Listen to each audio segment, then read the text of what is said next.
there may not be on black and white lens, even though racism still exists in Cuba under the revolution as well. That is also a myth and a lie and propaganda that Fidel Castro put a lot of money in and a lot of support in. Now, the whole thing with Nelson Mandela and a lot of the black leaders, there was a lot of Black Panther Party leaders, Angela Davis, Stokely Carmichael, Assata Shakur, Robert Williams, Sada Shakur, all of them. Also have to remember the time period, right? This was the 60s. This was also during the height of civil rights.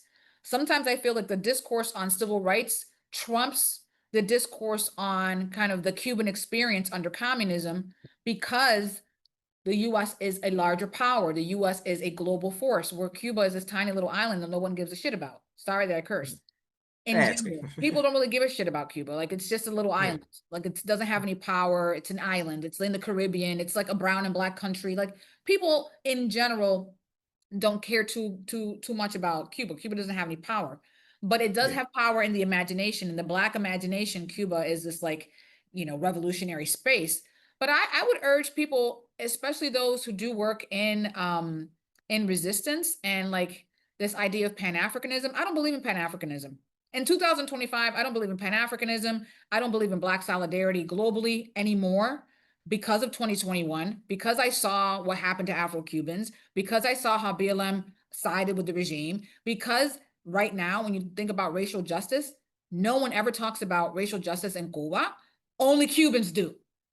Okay? Yep. So do I care about people in the African diaspora? Of course. I also care about people who suffered under communism.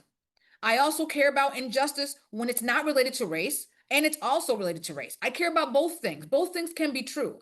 So I would argue that Cubans, we have a really nuanced way of understanding oppression. And I think Afro-Cubans in particular have a nuanced way of understanding oppression because it's both racial and political, which many groups of the African diaspora, unless you have suffered communism, which I think there's a couple African countries that have suffered communism. And then, of course, you have the communist countries in Eastern Europe have suffered communism.